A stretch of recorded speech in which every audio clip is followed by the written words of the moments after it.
m'appelle Clément Marcoux. Donc là, on va voir la petite particularité de la Kimura de l'Islam contre Dan Hooker et surtout comment il l'a amené et surtout qu'est-ce qui lui a fait réussir à obtenir la position.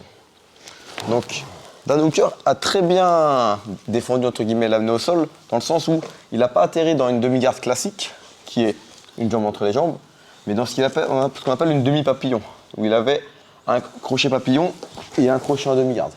Donc pourquoi cette demi-garde elle est mieux qu'une demi-garde classique? Parce qu'il a un pied qui peut lui permettre de me repousser.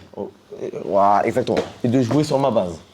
Contrairement à la demi-garde classique où il n'a pas ce pied pour créer une distance et une barrière entre lui et moi. Donc Dan Hooker avait très bien placé ce crochet papillon. Et là où Islam a été très fort, c'est que malgré qu'il ait mis son poids au niveau des épaules, il a tendu sa jambe pour écraser, pour mettre tout son poids. Et le but, ça a été de coller le talon de Dan Hooker contre ses fesses. Pourquoi? Parce que s'il aurait été relâché et nonchalant à ce niveau-là, Dan Hooker aurait pu kicker et en prenant appui au sol et renverser Islam, ou du moins le déstabiliser. Le fait d'avoir gardé le talon contre la fesse constamment, c'est beaucoup plus dur pour celui qui est en dessous de jouer sur le crochet papillon. Donc là, il avait demi-papillon, et là où il était très intelligent, Islam, c'est qu'il a sprawlé carrément, mis une grosse pression pour coller le talon contre la fesse et empêcher Dan Hooker de jouer sur ce crochet papillon.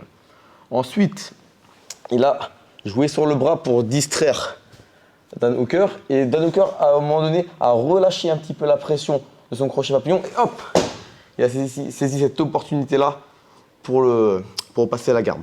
Si Dan Hooker avait gardé ce crochet dur au sol et qui avait suivi Islam au moment du step, il aurait pu le renverser. Même si c'est toujours dangereux parce qu'il y a une Kimura, mais c'est beaucoup moins dangereux qu'un 100 kg. Donc, il est passé, il a réussi à prendre son grip et là, ce qu'il a réussi à faire pour terminer la Kimura, c'est de passer la jambe par-dessus la tête. Donc là, ce qu'aurait pu essayer de faire Dan Hooker, c'est de l'empêcher. Avec sa tête aussi. Avec sa tête, voilà, de mettre la jambe par-dessus, mais ça, c'était pas évident. L'erreur aussi qu'il a faite, c'est qu'il n'a pas appuyé sa jambe droite pour essayer de ponter. C'est-à-dire, reviens Fred. En fait, l'erreur qu'il a faite, c'est qu'il a laissé le pied comme ceci. Alors, voilà. Alors qu'il aurait, si à un moment donné, il aurait pu créer se déjaxer, et là, il aurait pu lever. Ça aussi. Bon, après, c'est plus facile à dire qu'à faire, hein, parce que c'est Islam.